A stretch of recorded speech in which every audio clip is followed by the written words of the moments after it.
Waterdeep Social Club. Session 4. Welcome to the North Ward.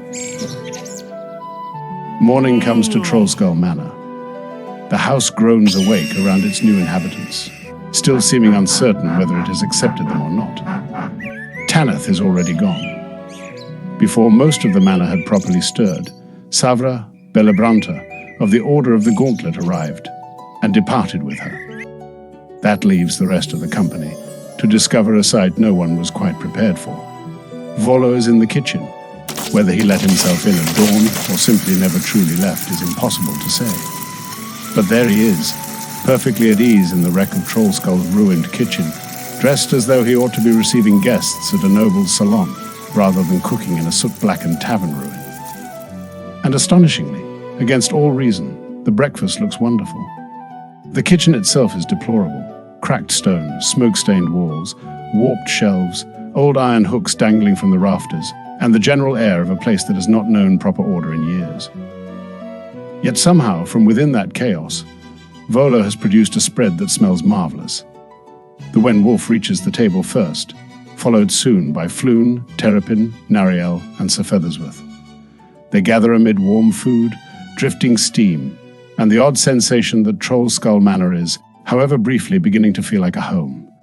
Then Floon rises. The room stills. Floon Blagmar, lately rescued, recently battered, formerly a charming ornament to the idle rich, looks around at the company assembled there. These are the people who fought through blood, filth, and terror to drag him back from the dark. The people who chose action when others might have walked away. He speaks plainly.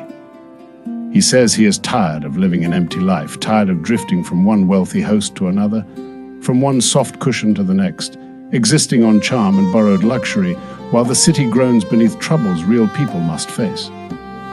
He says he wants something more, something meaningful. And then, with a sincerity that cuts through even his natural theatricality, Floon asks to join them, not merely as a guest, not as a rescued victim, as one of them. The answer is immediate and enthusiastic. Floon is in. Whatever this strange fellowship is becoming, it has claimed another soul. Not long after, the first knock at the door arrives. Master Nessa Brindle, representative of the Carpenters, Roofers, and Plasterers Guild, enters Trollskull Manor with the brisk authority of someone who has seen too many enthusiastic amateurs destroy perfectly restorable buildings. She warns the party in no uncertain terms that if they intend to reopen the taproom to the public, they must not conduct unauthorized repairs to any elements affecting public use or safety. Still, she is not unkind. She offers a formal inspection and an itemized estimate for what it would take to restore Trollskull Manor properly. And once she has gone, the house receives another kind of visitor, the neighborhood itself. At the front door, the party finds flyers. Welcome to the neighborhood notices, including a small map of Trollskull Alley and coupons for local shops and businesses. Friendly, useful, slightly nosy. Among them is something else. An envelope marked with the seal of the Harpers. Terrapin and Sir Feathersworth already possess matching invitations. More curious still, the seats are together, placed side by side as though someone had expected this particular group to arrive as a unit. The day continues with practical business. Floon and Terrapin head to the market district carrying a pair of unlikely trade goods, the 50-year-old bottle of scotch that Liff gifted the party, and a heavy crossbow unlikely to suit their current needs. They find a pawn shop with a name as memorable as its proprietor. The owner, a middle-aged Harangon, proves every inch the seasoned negotiator.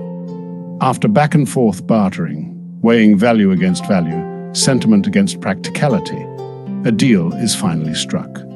In exchange for the rare whiskey and the heavy crossbow, Floon and Terrapin walk away with 2 rapiers, a shield, and 2 Dungeoneer's packs, useful things, adventuring things. By the time they return to Trollskull Manor, another representative has arrived. Broxley Fairkettle of the Fellowship of Innkeepers has come calling. Where Nessa Brindle saw problems to be catalogued, Broxley sees possibility. He encourages the party to think seriously about reopening Trollskull's taproom and leaves behind a brochure detailing the benefits of joining the Fellowship, along with rates for services provided by its members. By late day, the manor feels less like a ruin and more like a crossroads. Guilds are calling. Neighbors are watching. Factions are reaching out. Trollskull Manor is no longer just a reward. It is becoming a life. And then night falls. The company heads to the concert. Mattrim Threestrings, Mereg, ever since his astonishing revivification in the yawning portal and his transformation into a wild hair metal icon, has become an underground sensation in Waterdeep's punk scene. His fame has ignited with unnatural speed. Tonight, that fame has filled a former temple. The concert takes place in Resonant Hall, once a cathedral to Millil, god of music, poetry, inspiration, and eloquence. Tonight, sacred space has been reclaimed by pounding drums, amplified rebellion, leather, smoke, and sheer ecstatic volume. Over 1,000 Waterdevians crowd the hall. The music shakes the old stones. The crowd roars. And Mereg commands the stage like a man reborn into the exact destiny he was meant for.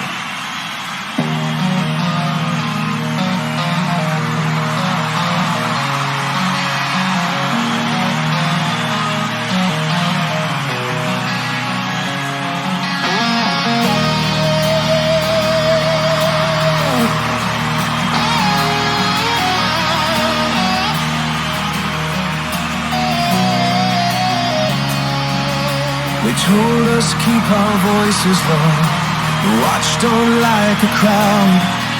They told us coins can buy the truth if lies are spoken loud. They told us smile for noble men and bow when banners fly. But I have seen the gutter bleed and heard the hungry cry. So strike the chord and crack the bell, let every lordling hear. The city has a heartbeat and it's pounding through the fear. We're not gonna kneel, we're not gonna break, we're not gonna sell our souls for a dead man's dragon steak. We're not gonna kneel, we're not gonna run. If the dark owns every alley, then we'll set fire to the sun. No crown, no chain, no boot upon our name. No crown, no chain. We drink, we fight, we rise again.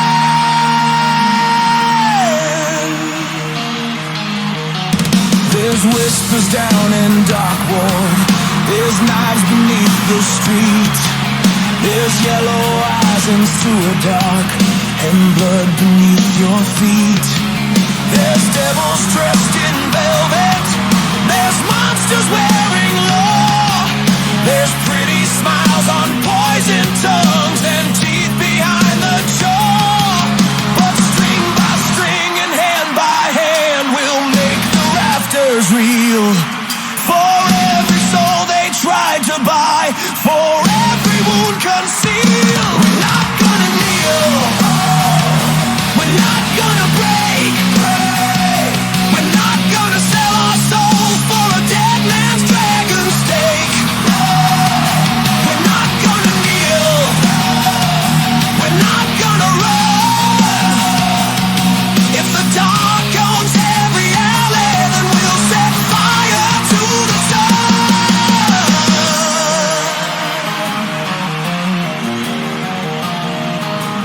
This one's for the dark hand. This one's for the maid. This one's for the orphan that the bright wards left afraid. This one's for the tavern ghost, still pouring out the years. This one's for the ones who laugh so they don't drown in tears.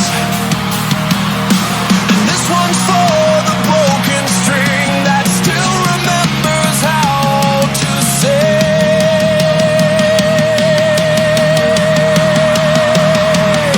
You can take my name,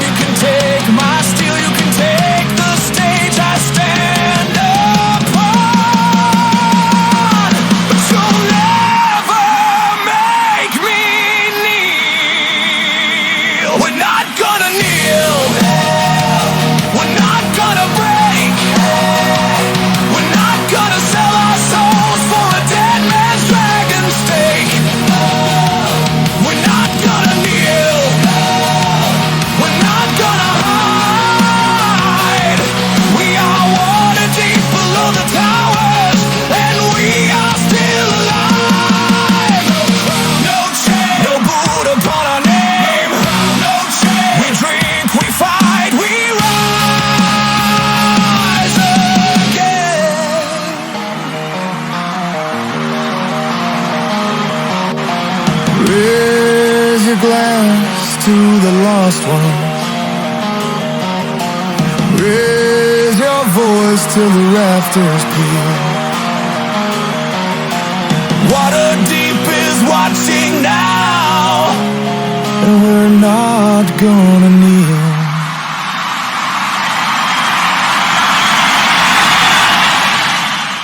After the concert, as instructed, the party goes backstage. They find Mereg amid the delirious wreckage of triumph, laughing roadies, flushed admirers, half-orc security, congratulating promoters, and the fevered aftermath of a sold-out show. Terrapin approaches, and without being asked, Mereg hands over a signed portrait of himself. On the back is a handwritten verse. A grey mare knows the names of men, who whispered where the shadows bend. Find her before the lantern dies, or silence learns to wear her eyes.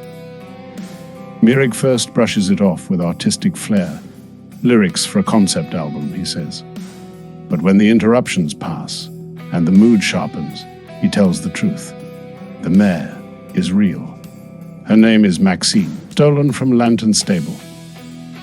If the party would look into it, the Harpers would take it as a great favor. So they go. At Lantern Stable, they meet Pella and Pip. Pip, frightened and hiding, fears blame for Maxine's disappearance. But with care and persuasion, the party convinces him to speak. He reveals that 3 men took the mare, and that they went toward the old chandlery at the end of Bellfounder's Alley. He also gives them a button bearing the eye of Xanathar. They find Maxine being handled roughly by a brutal-looking man covered in eye tattoos, flanked by 2 lesser companions. He tells them to get lost. Instead, Nariel answers with magic. Vines surge a courtyard, ensnaring one of the sidekicks. The big man retaliates violently, striking hard at Flume, the Wen Wolf, and Terrapin. The fight is sharp and dangerous. He is no common thug, but the party prevails. The large man falls.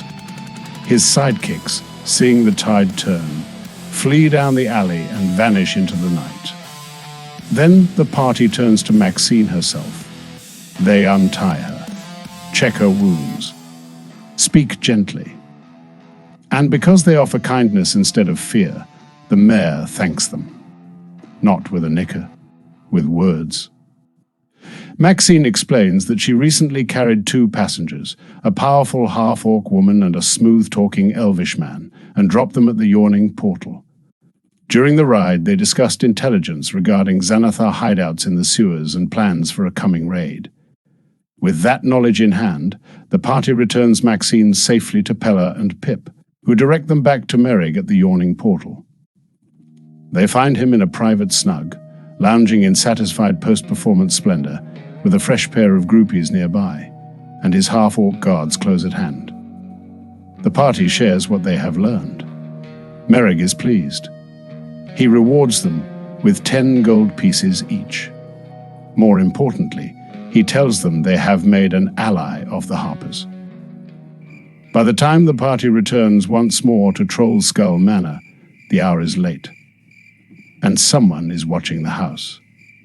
A man is caught peering through the windows.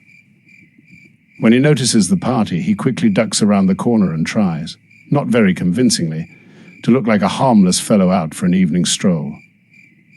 He introduces himself as Emic Froon of Froon's Brews. He welcomes them to the neighborhood. He suggests, with a smile too polished to be sincere, that Trollskull Manor might do well as a private residence, or a museum, or perhaps a boarding house. Anything, really. Anything except a tap room. After all, the neighborhood already has one. Still smiling, he invites them all to visit Froon's Brews sometime soon. First round is on me, he says, as my little way of saying welcome to the neighborhood. And with that, the party enters Trollskull Manor and beds down for the night. They have gained a companion. They have earned the notice of the Harpers. They have drawn the attention of guilds, factions, and rivals. And as sleep settles over the old manor, one truth becomes increasingly clear. In Waterdeep, every invitation is an opportunity, and every welcome hides a question.